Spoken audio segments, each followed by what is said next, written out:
Hello everyone, Niklsun here, and welcome back to a brand new episode of Coming Soon, Movie News with Niklsun.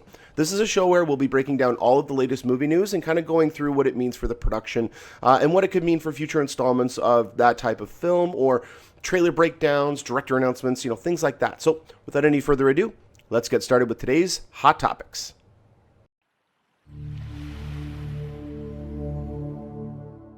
Now, I know I haven't had a show up in the last several months. I've had a lot of health problems that I've having been to deal with, and it's really taken a lot of my energy and focus away from doing the show. Hopefully, that is now at a rest, where I will be continuing to do more and more episodes. I just happened to have a little bit of time today where I was at home and I could get back into the studio and record some more episodes. Now, I'm going to be talking only about 3 topics today.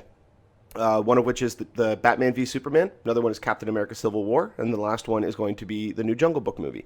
Now, with Batman v Superman and with Civil War, obviously I didn't cover the original or the previous trailers that came out, so I'm going to be clumping both of those together. So with Batman v Superman, I'm mainly going to be talking about the new trailer that came out, not the one that came out at the end of December.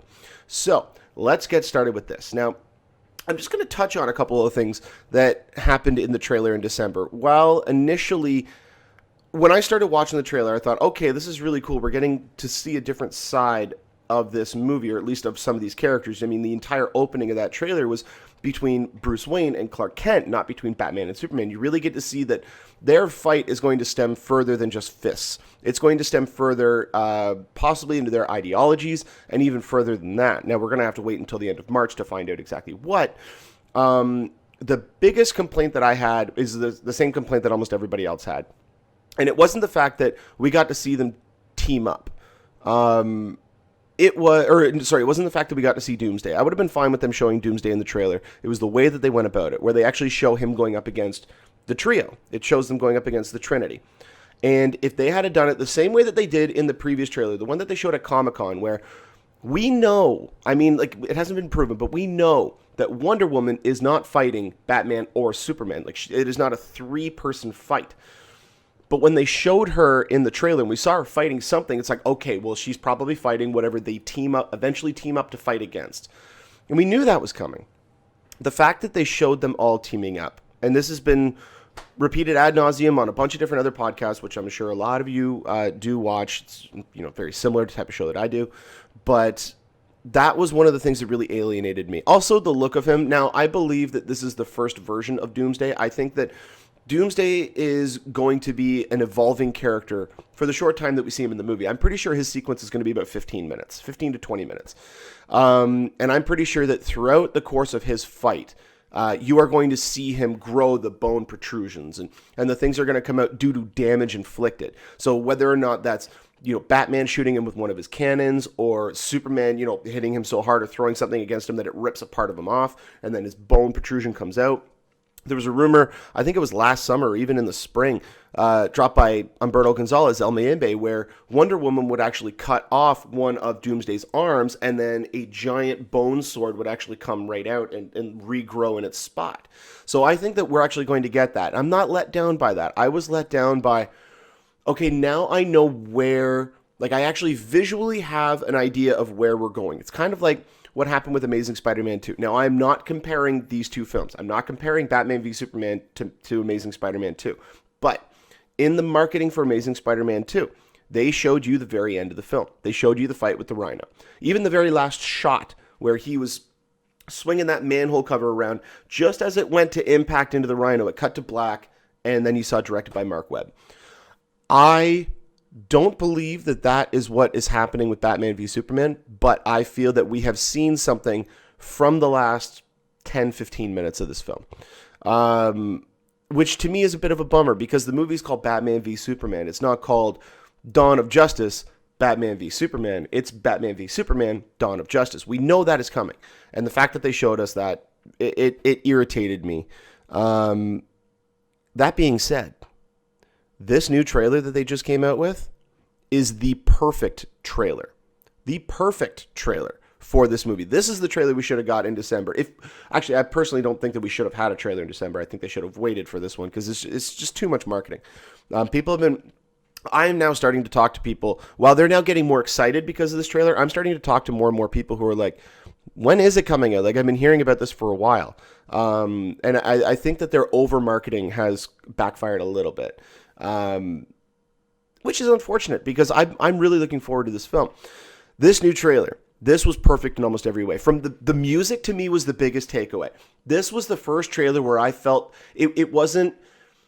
It's really hard to describe how I was perceiving Batman v Superman before this trailer. Like, mainly because of the Comic-Con trailer. That showed that this movie is going to be huge in scale. It is going to be epic, but it's going to be operatic. It is going to have a sense of awe and wonder, but it is about these beings that are greater than us. We can't really relate to them. Even Batman, the way that they're making him, it was almost like they were out of reach. We could not relate to them. This trailer, on the other hand, I mean, the rock music, the fun, the fast-pacedness of the trailer, everything about this trailer to me worked on so many levels. And we even got a couple of hints as to how I feel that some of these future endeavors in the movie are going to take place. For instance, the very last shot, which is the one that has everybody talking, where Superman goes to punch him, Batman blocks it, and Superman looks at him like, what the hell? We actually got a preview of how that happens earlier on in the trailer. Again, going back to Humberto Gonzalez, he dropped last summer that this might be a spoiler for people who don't know. So this has all but been confirmed now because of this trailer. So if you don't want to know, you can turn down your mics or skip ahead about 20, 30 seconds into the video. But so spoiler warning. But he talked about how Batman has like a kryptonite-laced spear of some kind. And whether that's a spear gun or anything, we still don't really know. But in the trailer, you actually see Batman shoot something at Superman, and Superman catches it. I have a feeling that that's a kryptonite-laced spear or arrow that he hits him with, and maybe when he catches it, it actually affects him in his hand, and that's actually what causes him to start losing his powers. I do not believe that Batman's suit is lined with kryptonite. I think that he actually gets injured, much like what Humberto Gonzalez talked about at least 8 months ago.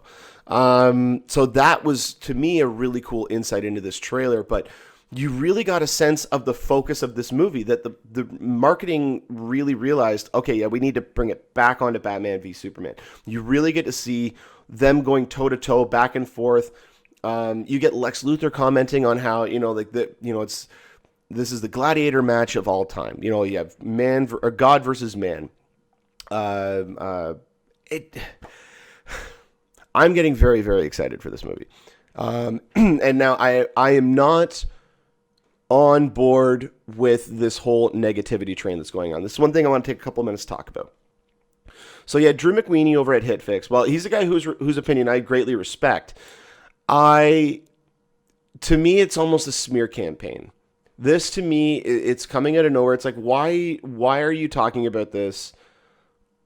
I don't know. Maybe I'm having trouble wording this, but to me, it's almost like there's people out there who are going to love this movie or who are at least really anticipating it, and then there's people who are wanting it to fail. I don't find a lot of people who are in between. The biggest point of contention from a lot of people that I talked to was Ben Affleck as Batman. This trailer shut them up. My brother, in fact, I was talking to him. I was like, "Have you seen the newest Batman v Superman trailer?" He was like, "No," and I'm not really interested in seeing the movie. I don't like Ben Affleck as Batman. I think he doesn't look right.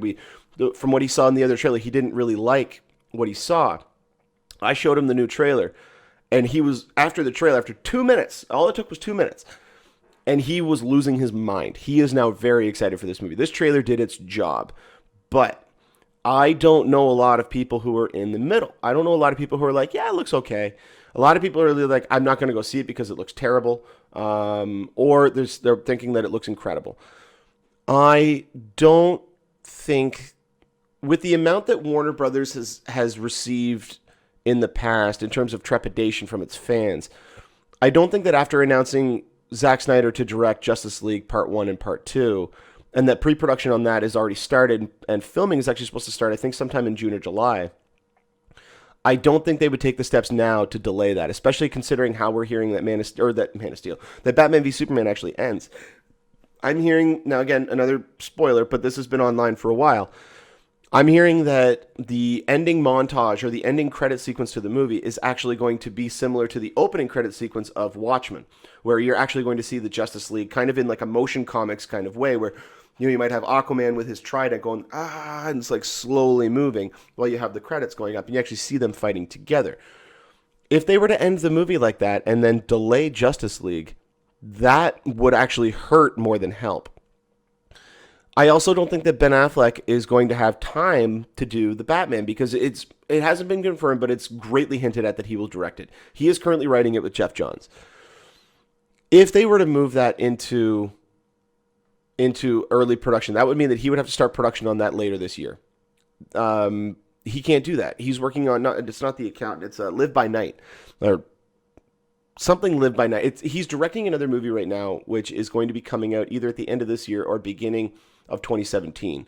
He would have to almost abandon that movie and rely on producers and assistant directors to finish that movie while he went and did the Batman. I don't think that he's willing to do that. I don't think that they're going to pay him enough to do that because that would start to hurt his credibility if the movie that he's working on now comes out and is not quite as well received as his previous films.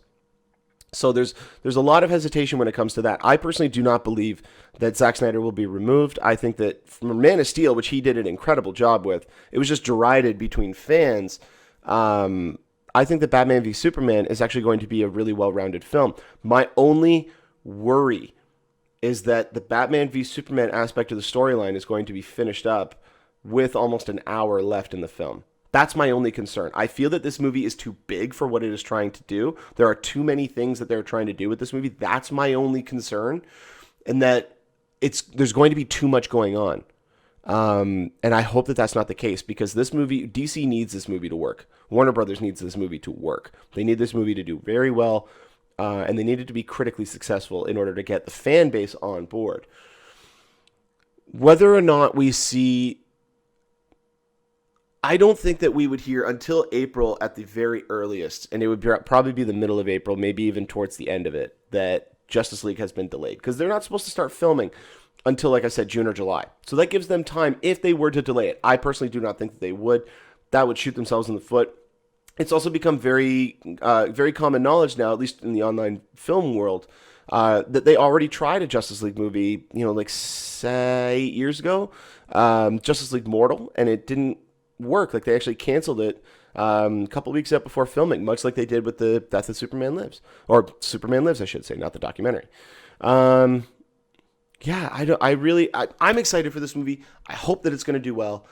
Let me know if you guys are trepidatious about this at all. Put a comment in the comment section. Let me know what you guys think.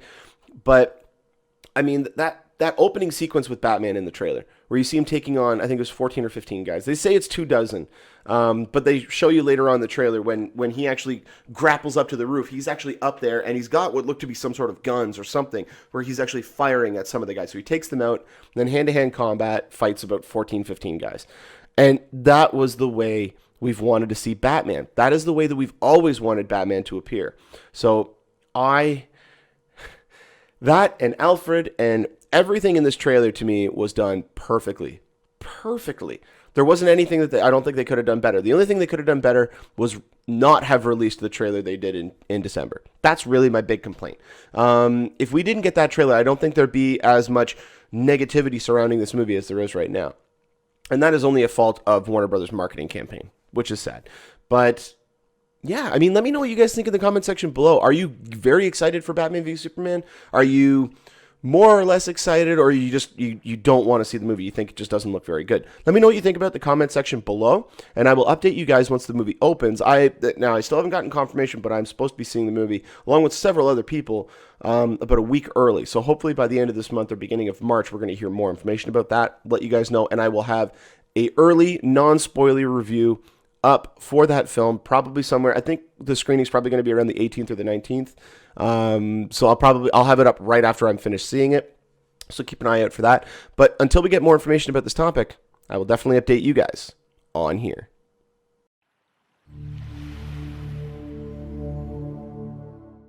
Now it's time for Captain America Civil War. So I was unable to do a trailer breakdown or a review of the trailer when it first was released back in, was it the beginning of December or end of November? It was either the end of November, beginning of December.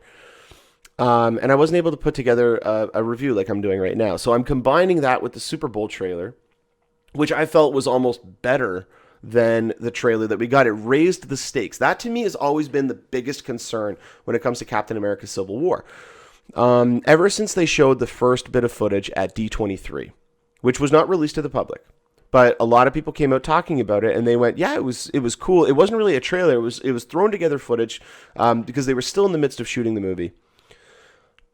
But there was a big concern over the stakes, especially because there's one line, one exchange between Black Widow and between Hawkeye, where they go."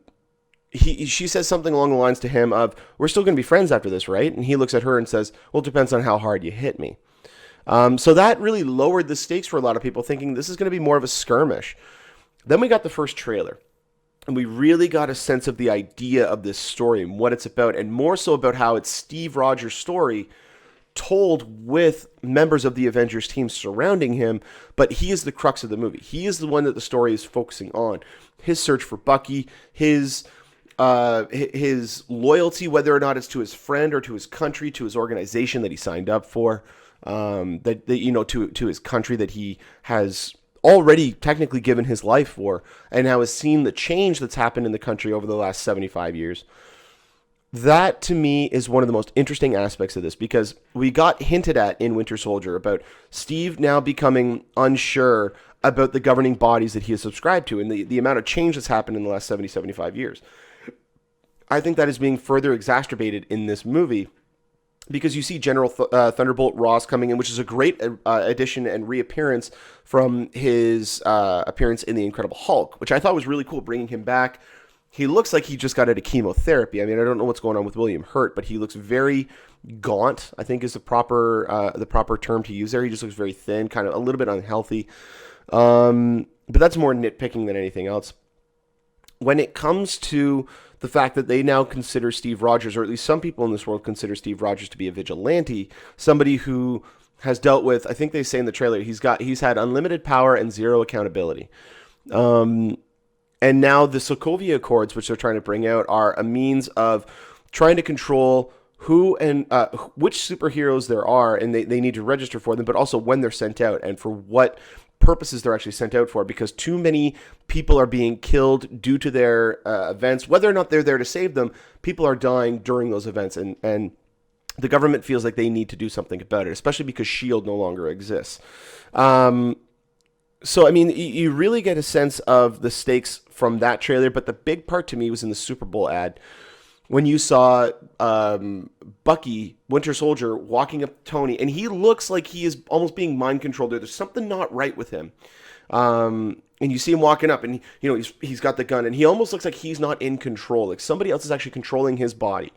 And you see Tony, he's got the new, what's it called? It starts with a B. I forget the new type of armor that he has. But he actually has the hand gauntlet come out of his glove, or out of his watch, I should say. And he pushes the watch, and you see that thing form around his hand, and he puts his hand over the nozzle, or the muzzle of the gun, and the gun goes off, and just the look of shock, like, you actually tried to kill me. You actually get to really see the reasons why Tony is now going to go against Steve Rogers, because Winter Soldier has already shown he's tried to kill Tony. There's no ifs, ands, or buts. There was not a miscommunication. He tried to kill Tony. The reason behind that, we still don't know. But Tony then goes and says, this guy needs to be taken out. We need to deal with him. Steve then comes in and says, no, he's my friend. I don't care what you say. We're going to be taking care of him. I'm going to protect him. You can really see where Tony is now going to be caught on these sides. He's already got a little bit of animosity built up between himself and Steve Rogers.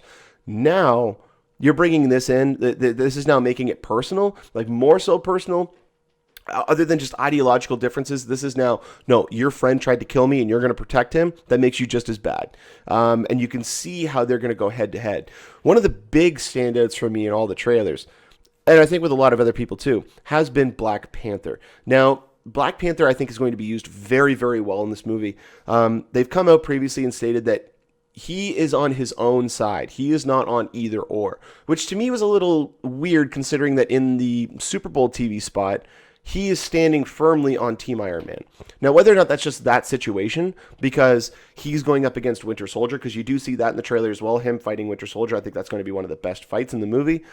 That may be why he's on Team Captain America, or Team Iron Man, sorry.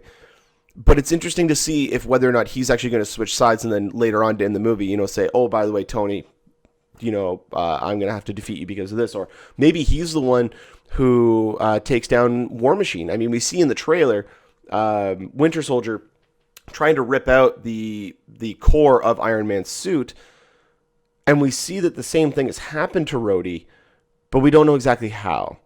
I'm wondering if it's either one of those two. It's probably going to be Winter Soldier. They've already kind of hinted at that in the trailer. But it'd be really cool to me if it was Black Panther, and you really get to see that Black Panther plays by his own rules. He doesn't care who he alienates. He's one of the more powerful heroes out there. He's by far one of the richest. I mean, I think Tony Stark might be the only one who can come close to him in terms of net worth. But the amount of technological advances that his country has, I'm really excited to see that in the Black Panther movie, which we're getting in February of 2018. So the other thing that I wanted to bring up about this trailer, will one Avenger kill another Avenger? Will we see that? Now, I don't mean Bucky killing Rhodey if that ends up happening.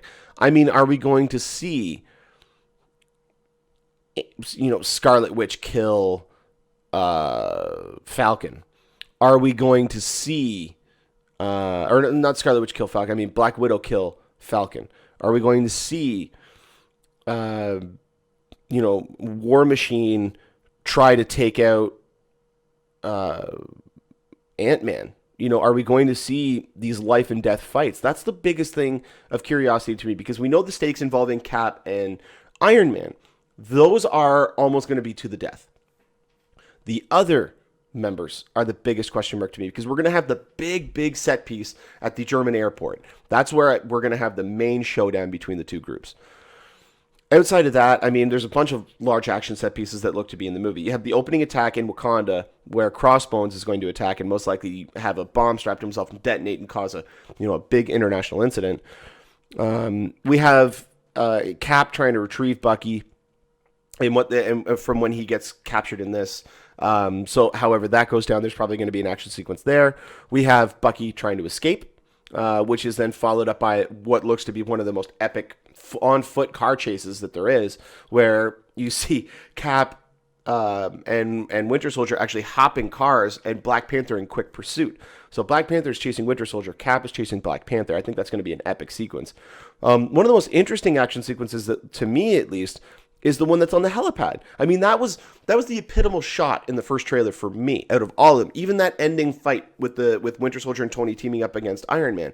To me, it was Steve Rogers, one arm on the leg of the helicopter, the other arm on the helipad, and just holding it for dear life and just trying to make sure that thing doesn't get away. That, to me, was the epitomal Captain America shot, and I loved that. That, to me, is going to be, I think, a really cool sequence. I just hope it's not short. And then, obviously, you have the climactic fight at the airport, and then the final showdown in what looks to be a bunker of some kind. Now, piecing together the way the trailer looks, I'm almost wondering if in the Super Bowl TV spot at the very beginning we see Steve Rogers walking into this room, looking up and very confused, and you see Winter Soldier in this kind of tank. I'm thinking that's at the end.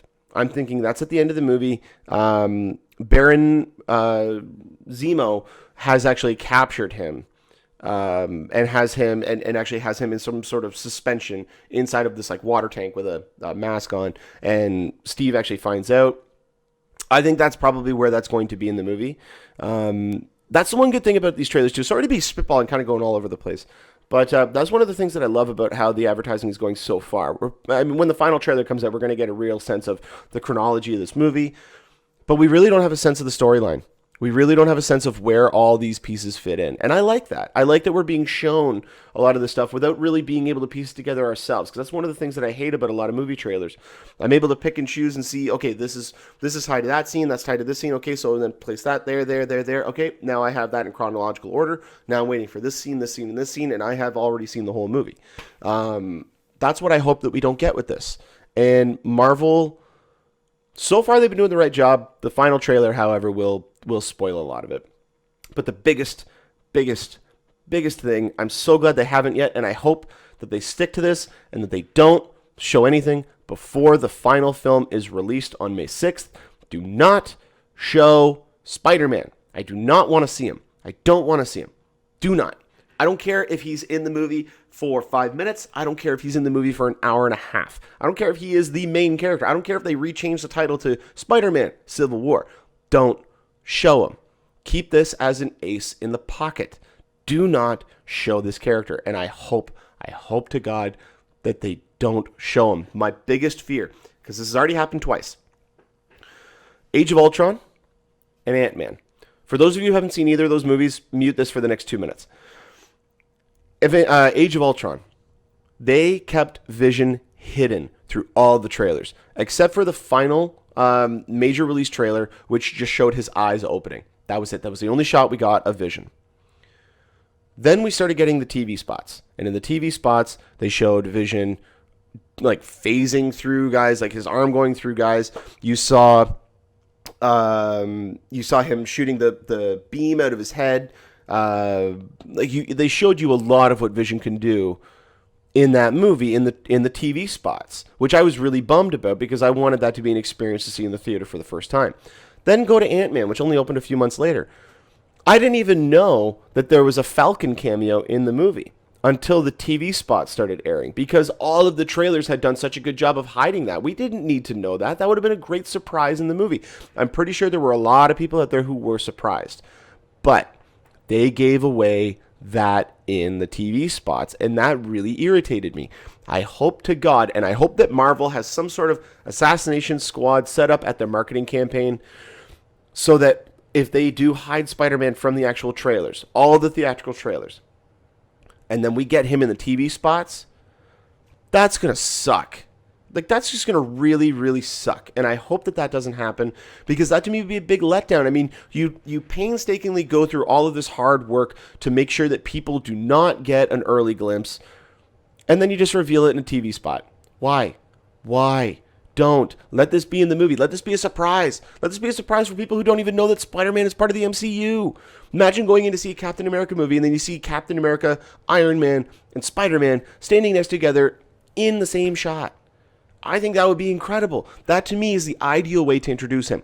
Introduce him in the movie. Don't even have him swinging through. I've heard a lot of people say, like, I don't want to see him in the trailers. But I mean, if you have him swing through, that's okay. No, I don't want him swinging through. I don't want anything. If they had to reference Spider-Man in the trailer, the only thing they should do is after Captain America Civil War comes up, have Steve Rogers or Tony Stark go to grab something, and all of a sudden a spider web goes on his hand. And then he turns around and you cut to May 6, 2016.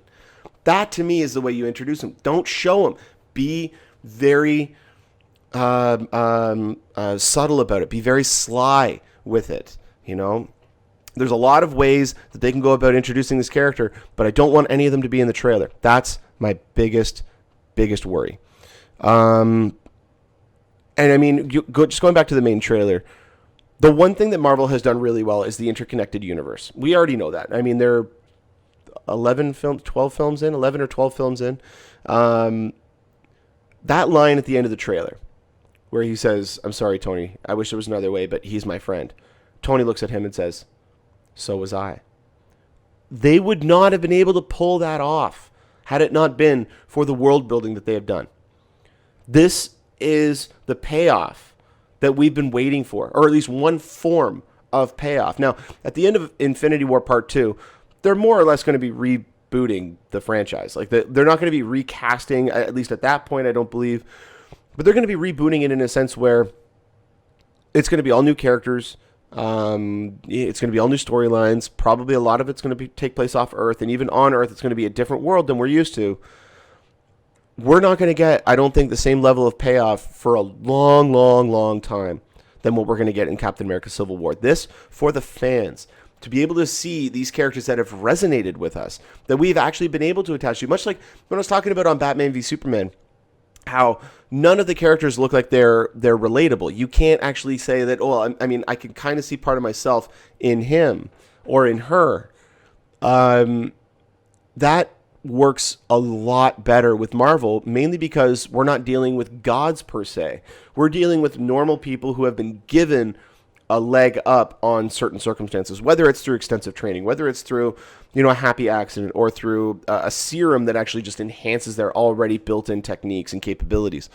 That's essentially what we're dealing with these guys. So they are much more relatable, and we can get a much more emotional connection to these characters, which allows for better storytelling. You can have smaller action sequences that play better than the big bombastic action sequences, like the almost, I said it before, I'll say it again, the operatic aspect of some of these action sequences where they're all crescendo.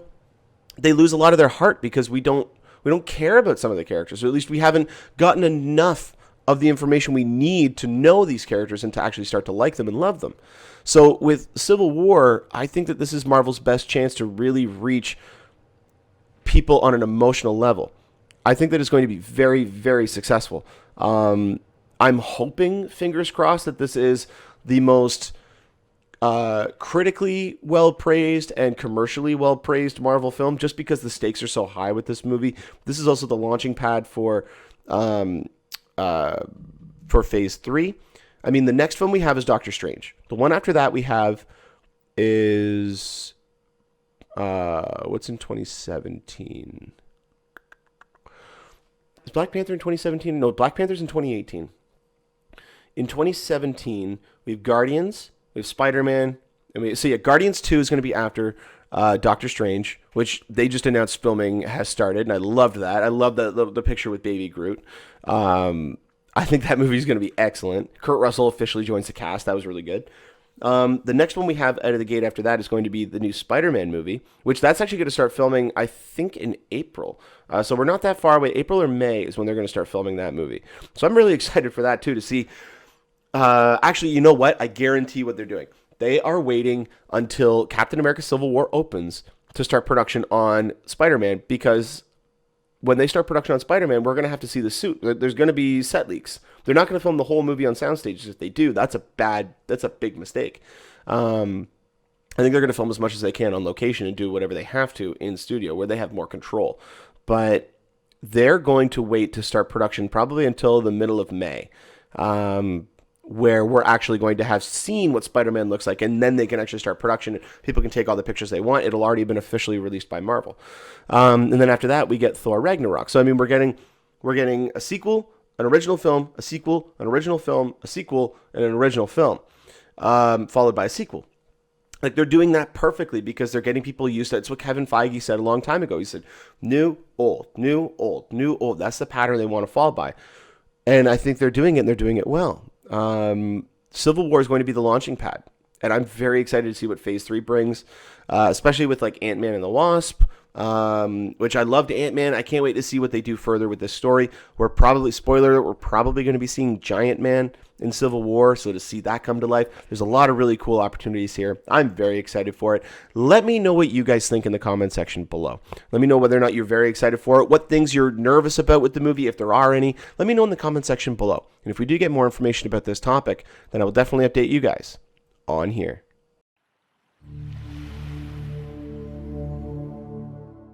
And finally, we have our full-length trailer, I guess you could call it, for The Jungle Book.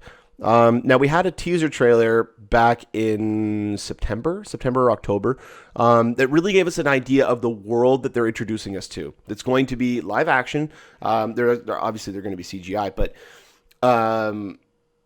the means of creating this world to get people aware of the type of movie that they were making, that this is not necessarily an adaptation of the animated film.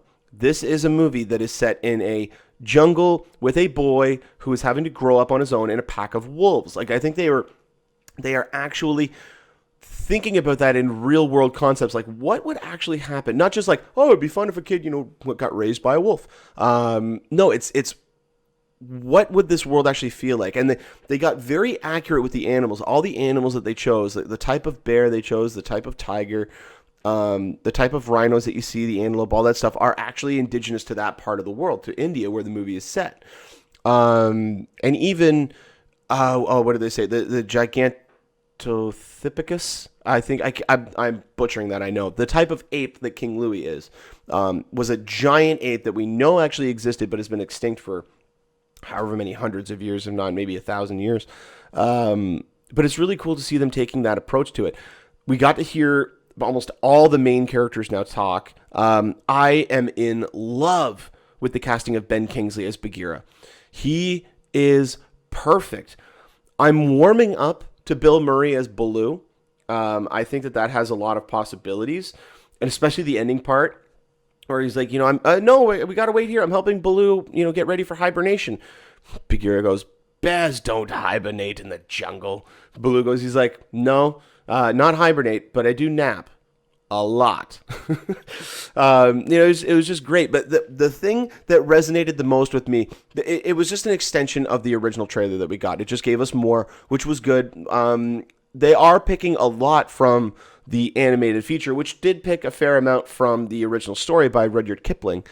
But the thing to me was the updated version of Bare Necessities.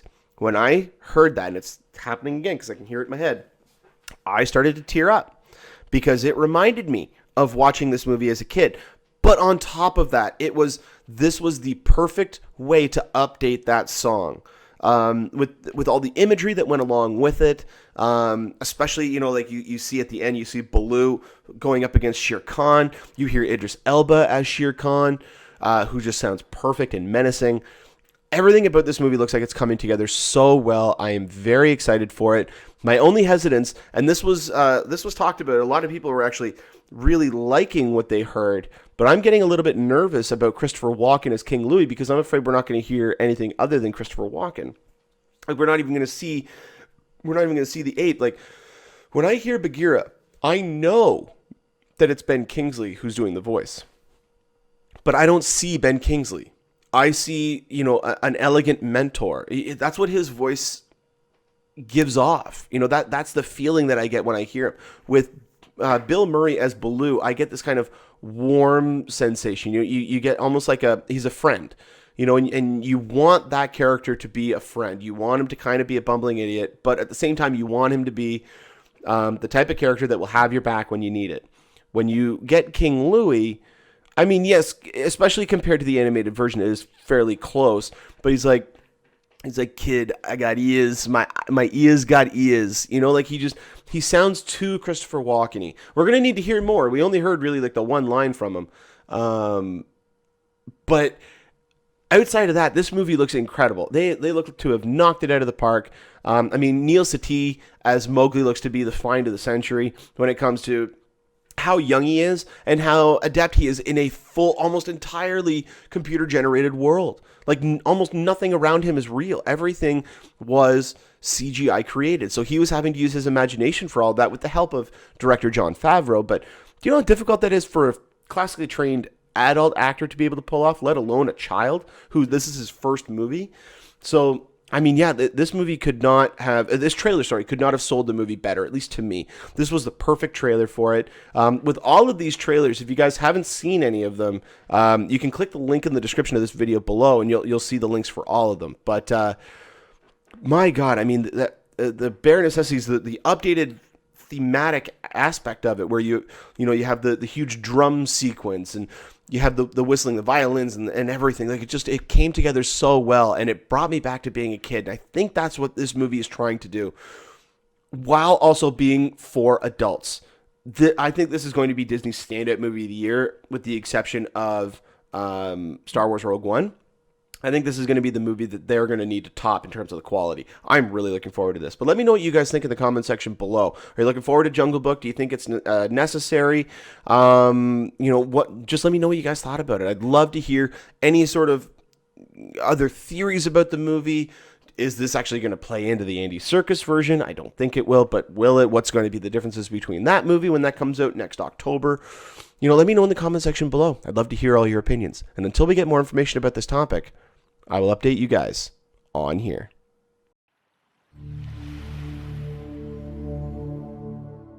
Well, that'll about do it for this episode of Coming Soon Movie News with Niklsun. Thank you so much for watching. You guys have been a great audience.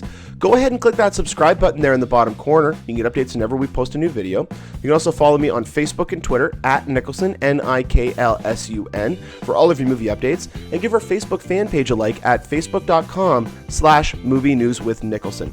If you ever have a topic or a question you'd like to have talked about on the show, go ahead and email me at movienewswithniklsun@gmail.com. And I'll try to get to as many as I can, hopefully next week or the week after. But yeah, submit any questions you guys have. And until next time, you guys enjoy the rest of your day. Take care.